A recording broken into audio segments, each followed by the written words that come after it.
1610 में मैसूर राजघराना काफी ज्यादा शक्तिशाली होता है।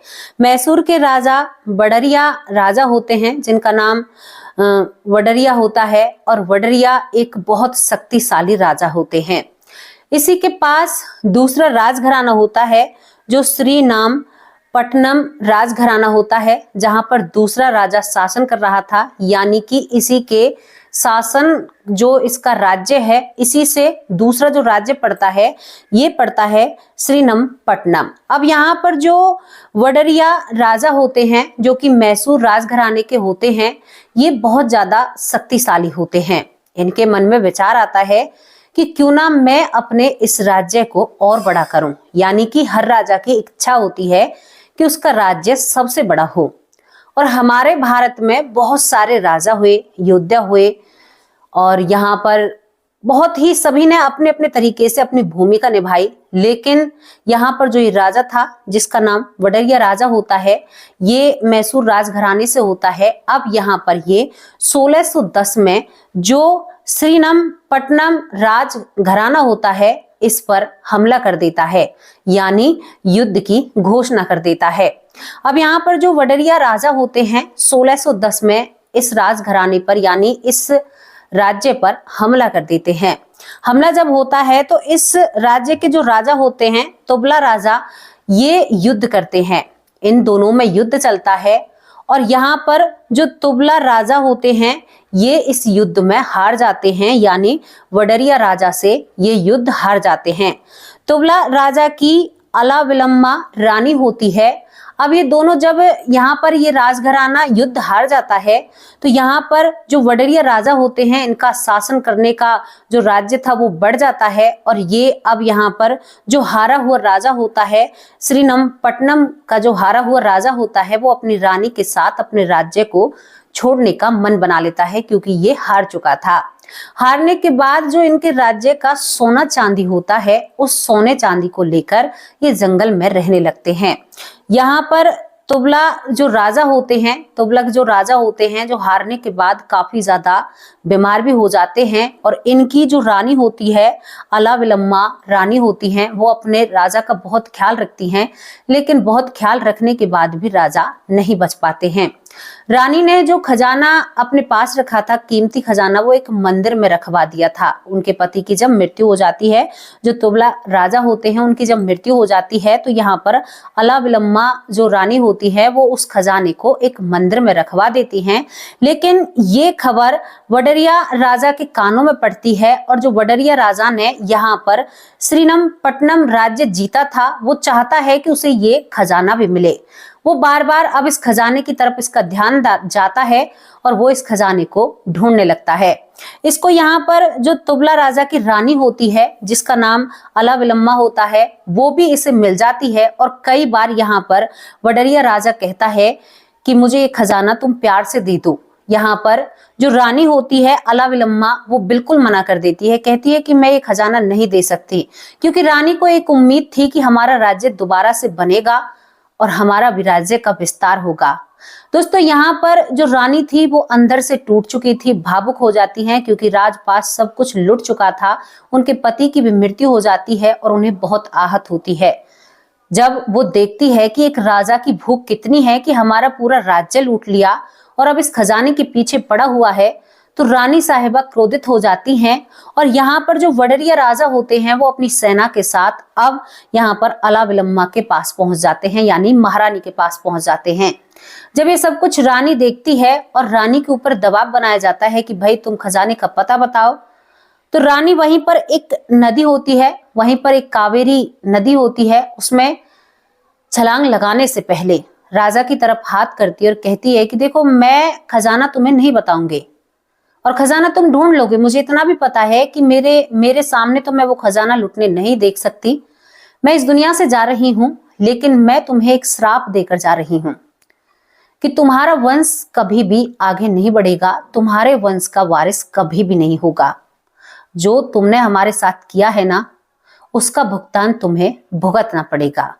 लेकिन जो वडरिया राजा होते हैं उनको इस बात से कोई भी फर्क नहीं पड़ता है, और यहाँ पर जो अलाविलम्मा रानी होती है, महारानी, वो वहां पर छलांग लगा देती हैं और कह देती हैं, कहकर जाती हैं और एक श्राप देकर जाती हैं कि तुम्हारा राज्य अब सूना रहेगा। अब यहाँ पर जब वो कूद जाती हैं तो उसके बाद जो वडरिया राजा होते हैं वो उस खजाने को लूट लेते हैं और लूटने के बाद अपनी जिंदगी में आगे बढ़ जाते हैं। दोस्तों, इस श्राप पर कोई ध्यान ही नहीं देता है। हमने एक और वीडियो, कई वीडियो ऐसी बनाई है श्राप पर, लेकिन जो अलाविलंबा रानी का, महारानी का श्राप था वो काम करना शुरू कर देता है। यहाँ पर जो वडरिया राजा होते हैं उनके बेटे जब शासन में आते हैं, वडरिया राजा इस दुनिया से चले जाते हैं, तो उनके बेटे की कोई संतान नहीं होती और इसी तरह इस राजघराने में करीबन 408 साल तक किसी भी संतान का जन्म नहीं होता है। अब आपके मन में कई सवाल जन्म ले रहे होंगे कि 408 साल तक फिर ये राजघराना आगे विकसित कैसे हुआ, कैसे इस राजघराने में बच्चे हुए, क्या कोई श्राप इतना प्रबल हो सकता है कि इतना बड़ा उससे काम हो सके। सच में ही इस राजघराने में 408 साल तक किसी भी संतान का जन्म नहीं हुआ, लेकिन आज भी ये विरासत अपने वजूद बनाए हुए है। आपको बता दूं, मैसूर राजघराने में जो पूरे देश का सबसे बड़ा दशहरा मनता है वो इसी राजघराने में मनता है। यहाँ की जो रानी होती हैं वो राजघराने की पोशाक पहनती हैं, रानियों वाली, एक दिन के लिए, और राजा भी राजा बनते हैं, दरबार लगता है, बहुत सारी चीजें इकट्ठा होती हैं। आप लोगों को एक जानकारी दे रही हूँ। जब इनको श्राप लगा था और इनके घर में कोई संतान नहीं हुई थी, तो फिर ये राजघराना आज तक भी दशहरा कैसे मना रहा था, कौन राजा रानी बनते हैं, पूरी चीजें आपको विस्तार से बताएंगे। और आप कमेंट बॉक्स में जरूर बताना, क्या किसी का श्राप इतना प्रबल होता है जिसे 408 साल लग जाते हैं ठीक होने में।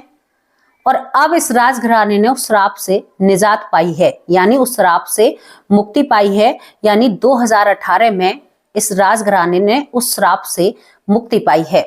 दोस्तों, एक रोमांचक और एक दिल को छू लेने वाली और किसी के दुख को ज्यादा नहीं बढ़ाने वाली, मतलब बहुत से लोग होते हैं ना, उस समय ऐसा राज्य था कि लोग अपने राज्य का विस्तार करना चाहते थे। जो राजा होते हैं वो हर चीज को अपनाते थे। हालांकि हम किसी राजा के खिलाफ नहीं हैं, लेकिन अगर आप उस काल में जाओ ना तो इंसान की कोई कदर नहीं थी। भारत में ही जाने कितनी जगह युद्ध चला करते, एक युद्ध बंद दूसरा शुरू, कहीं शांति नहीं थी। अब तो हम चैन से रह रहे हैं, ये एक सत्य है, लेकिन हम ज्यादा इस पर कुछ नहीं कह सकते। अब चलिए आपको इस श्राप के बारे में बताते हैं कि क्या कोई श्राप इतना काम कर सकता है, और श्राप ने अपना काम भी किया और बखूबी अपना वजूद भी बनाया। क्या होता है, मैसूर के जो राजघराना है, इसमें सन 2015 में एक राजा का राज तिलक होता है। उस राजा का राज तिलक होता है और राजा का नाम यदुवीर कृष्णदत्त वडरिया होता है। वडरिया यानी वडरिया उसी राजा का नाम चल रहा था जिसका हमने अभी आप लोगों से जिक्र किया है। यहाँ पर दोस्तों इस राजघराने का पालन पोषण कैसे हो रहा था, यहाँ पर जो यदुवीर कृष्णदत्त राजा बने थे, वडरिया राजा बने थे, ये मतलब जो राजा इनसे पहले थे जिनका नाम श्रीकांत था, जो इनके मामा लगते हैं नाते में, यानी कि जो श्रीकांत होते हैं उन्होंने इस यदुवीर कृष्णदत्त को गोद लिया था। बीते 400 सालों से इसी तरह से इस राजघराने में बच्चों को गोद लिया जा रहा था। कोई मौसी का लड़का गोद लेता है, कोई बहन का लड़का गोद लेता है, और इस राजवंश को इसी तरह से आगे बढ़ाया जा रहा था एक श्राप के कारण। एक और आपको बात बता दूं, जब से यहाँ पर अलाविलंबा महारानी ने इनको श्राप दिया था, तब से जो भी इस राजघराने का राजा बनता है वो निसंतान रह जाता है, यानी उसकी कोई भी संतान नहीं होती है। यहाँ पर यदुवीर कृष्णदत्त जो राजा बने थे वो 27वें राजा होते हैं। इस मैसूर राजघराने के 27वें वंशज होते हैं, हालांकि वो गोद लिए हुए वंशज थे। यहाँ पर जो कृष्णदत्त होते हैं, इसके जो मामा लगते हैं, रिश्ते में मामा थे, जो श्रीकांत थे, जो इस दुनिया से चले जाते हैं। श्रीकांत इस दुनिया से चले जाते हैं, वो इसके पिता रिश्ते में रहते नहीं हैं, और यहाँ पर कृष्णदत्त के जो सगे भाई होते हैं वो भी राजा बनने का दावा ठोक देते हैं 2015 में इस राजघराने पर, क्योंकि उसे भी राजा बनना था। लेकिन कृष्णदत्त को यदुवीर कृष्णदत्त को पहले से ही गोद लिया गया था। तो यहाँ पर जो श्रीकांत की पत्नी होती हैं, क्योंकि श्रीकांत का 2013 में देहांत हो जाता है, यानी मृत्यु हो जाती है, जो कृष्णदत्त से पहले राजा होते हैं, और इनको गोद लिया जाता है। अब दोस्तों, मैं आपसे बहुत देर से श्राप के बारे में बात कर रही हूँ। अब यहाँ पर जब कृष्णदत्त राजा बनते हैं, इनकी राजा बनने के बाद 2015 में राजा बनते हैं, राज तिलक होता है, और उसके बाद इनकी शादी होती है। जब इनकी शादी होती है तो इनकी पत्नी जब राजघराने में आती है, क्योंकि जो कृष्णदत्त थे वो भी अमेरिका पढ़कर आए थे, अच्छे खासे पढ़े लिखे हैं और बहुत अच्छे जानकार हैं, तो इसके बाद इनकी पत्नी गर्भवती होती है। जब इनकी पत्नी गर्भवती होती है तो पूरे राजघराने में खुशी की लहर दौड़ जाती है, क्योंकि 408 साल बाद इस राजघराने में कोई महिला गर्भवती हुई है जिसके पति का राज तिलक हुआ। तो दोस्तों, ये एक आश्चर्य में डालने वाली बात थी। कई हवन कराए जाते हैं, हवन के बाद कई चीजें ऐसी कराई जाती हैं सेफ्टी के लिए, क्योंकि गर्भवती एक रानी साहिबा गर्भवती हुई हैं, और इसके बाद ये एक बेटे को जन्म देती हैं। खुशी की लहर दौड़ जाती है और उस श्राप पर दोबारा से लोगों की मनसा बनती है। और यहाँ पर जो रानी होती हैं, जो श्रीकांत की पत्नी होती हैं, महारानी, बड़ी महारानी, वो कहती हैं कि अब हमारा ये वंश श्राप से मुक्त हो चुका है, और खुशी की लहर पूरे राज्य में दौड़ जाती है। दोस्तों, इस श्राप से मुक्त होने के लिए यहाँ पर मैसूर जो राजघराना है, इसने यहाँ पर अलाविलंबा रानी की जो एक मूर्ति है वो अपने राज्य में स्थापित कराई, उसकी पूजा पाठ भी शुरू की, लेकिन कोई भी असर नहीं पड़ता है। लेकिन अब सभी शांति मनाते हैं कि शायद कहीं ना कहीं जो हमने अलाविलंबा रानी की मूर्ति यहाँ पर लगवाई है और जिसको हम मानते हैं, शायद उसी ने हमें अब माफ कर दिया है। इनका ये सोचना है। कई लोग इस पर अपनी अलग तर्क देते हैं। क्या तर्क देते हैं कि भाई ऐसा कुछ भी नहीं है, कुछ कारण ही ऐसे बने रहे होंगे कि 408 साल तक ये जो राजघराना है बिना वंश के चलता रहा है। लेकिन इन लोगों ने इस वंश को बखूबी आगे बढ़ाते गए हैं और बहुत सारी चीज करते गए हैं।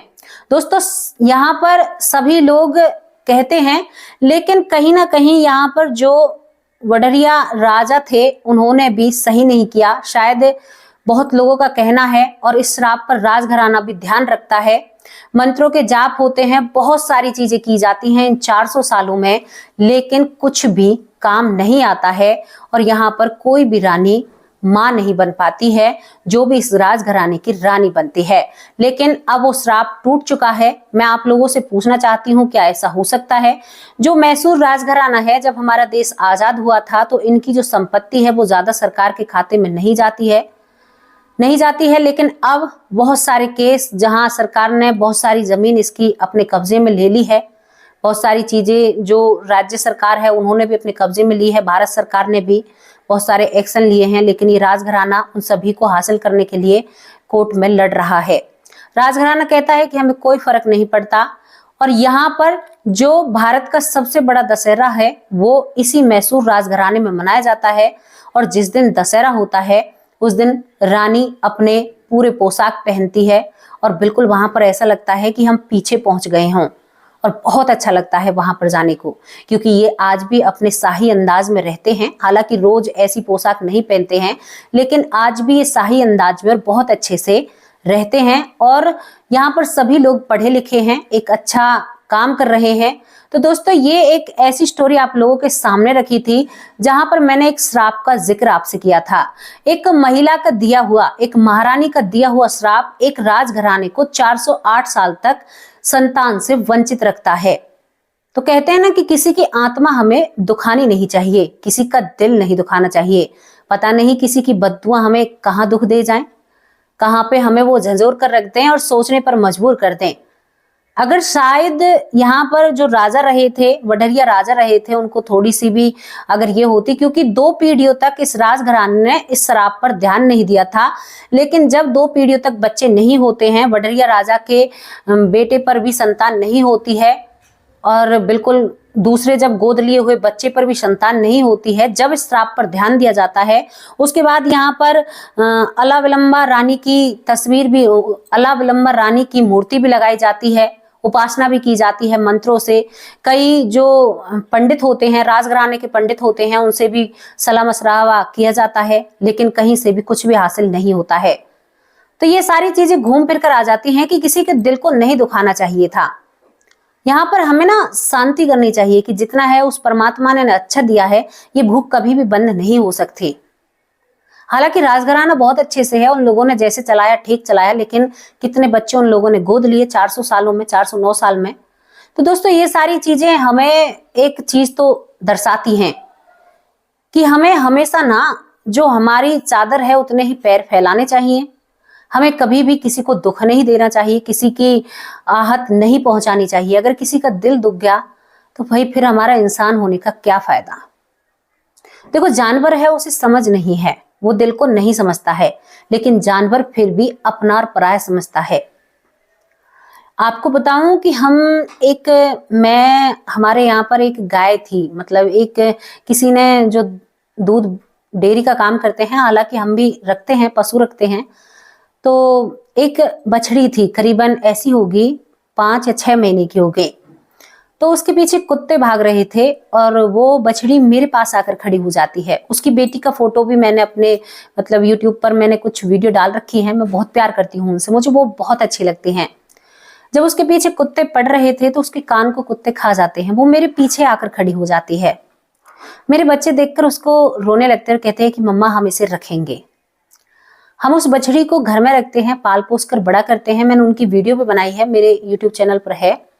वो बछड़ी बड़ी हो जाती है, पता है आपको, मैं उसको खुला छोड़ देती हूँ ना, जैसे दिन के लिए, क्योंकि हम एक शहर में रहते हैं और यहाँ पर थोड़ी जगह है, तो दिन के वक्त उसके पैरों में सूजन वूजन ना आए, क्योंकि वो पक्के पर रहती है। मैंने रख तो लिया उसको, लेकिन जगह का इंतजाम भी ज्यादा जरूरी था, तो उसके पैरों पे स्वेलिंग आ जाती है। मैं उसे छोड़ देती हूँ तो वो सीधा शाम के वक्त घर ही आती है, इधर उधर नहीं देखती है, सीधा मेरे पास आती है। लेकिन दोस्तों अब मुझे बहुत दुख हो रहा है, उनकी बछड़ी है मेरे पास, बहुत छोटी सी, उसे मैंने निप्पल से दूध पिलाया है, क्योंकि उनकी माँ बहुत छोटी सी ही माँ बन जाती है, नंदू, और उनकी बेटी का नाम डोरा है जो हमने रख रखी है।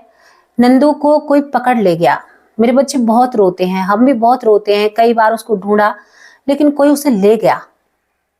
लेकिन उसकी बच्ची, आपको बताऊं, डोरा से आपको कभी मिलाऊंगी, अगर मैं उससे बात करती हूँ ना तो वो मुझसे बात करती है। तो कहते हैं कि जानवर के अंदर भी इंसानियत होती है। अगर इंसान अपनी इंसानियत भूल जाएगा तो फिर वो इंसान कहलाने के लायक नहीं रहेगा। और दोस्तों किसी का दिल दुख जाए तो शायद उसके अंतर से जो अंतरात्मा से जो आवाज आती है ना, वो शायद आपको बर्बाद कर सकती है। ये झूठ नहीं है, ये सत्य है। बहुत लोग कहते हैं कि कुछ नहीं होता, बहुत कुछ होता है। सबके खेबैया वो श्री हरि हैं, वो सबका ध्यान रखते हैं। इस बात का तुम लोगों को ध्यान रखना चाहिए, किसी के दिल को नहीं दुखाना चाहिए। हम आपको समाज से जोड़ते हैं, संस्कृति बताते हैं, भारत की कुछ ऐसी घटनाएं हम लेकर आते हैं जो सत्यता पर रखी जाती हैं। क्यों लेकर आते हैं? केवल आप लोगों को जागरूक करने के लिए, ताकि आप लोग कोई गलती अपने जीवन में ना करें। तो हमेशा अपने साथ रहने वाले इंसानों का ध्यान रखिए, उनके दिल की बातों को जानिए कि कहीं वो दुखी तो नहीं है, कहीं जिसके साथ आप रह रहे हैं और वो परेशान हो, आपसे शेयर नहीं कर पा रहा हो, आपका बच्चा ही आपसे बातें नहीं बता पा रहा हो। अब कहाँ की बात हम कहाँ पर लेकर चले जाते हैं। लेकिन दोस्तों कभी भी किसी के दिल को मत दुखाना और कभी भी किसी को इतना परेशान मत करना कि वो आपको बद्दुआ दे, क्योंकि बद्दुआओं में कुछ ना कुछ असर तो होता है और दुआओं में भी असर होता है। तो हमेशा अच्छे बनिए, नेक बनिए, किसी के बुरी चीजों को मत लीजिए, जितना हो सके उतना अच्छा कीजिए। और अगर अच्छा नहीं हो रहा है तो लोगों से दूरी बना लीजिए, लेकिन किसी के साथ बुरा मत कीजिए। आपको इस कहानी से, स्टोरी से क्या सीख मिली है, कि आप श्राप को मानते हो या नहीं मानते हो, वो अपनी राय कमेंट बॉक्स में जरूर रखना। अब दोस्तों आप लोगों से विदा लेती हूँ, काफी दूर तक जा चुकी हूँ। एक श्राप के कारण एक राजघराने को बहुत कुछ झेलना पड़ता है। और यहाँ पर जो मूर्ति बनी हुई है अलाविलंबा महारानी की, आप उसे देखने भी जा सकते हो मैसूर राजघराने में। आज भी वो इस कहानी को लेकर अपने साथ खड़ी हुई है, इस श्राप को लेकर बताती है कि हाँ ऐसा सच में ही हुआ था। वो प्रतिमा उनकी सभी को चीख चीख कर कहती है कि हाँ मैंने श्राप दिया था। तो जो भी आपकी राय है अपनी राय कमेंट बॉक्स में जरूर रखना। शाम को हाजिर होंगे एक सच्ची और अच्छी स्टोरी के साथ। तब तक के लिए नमस्कार, जय हिंद, जय भारत।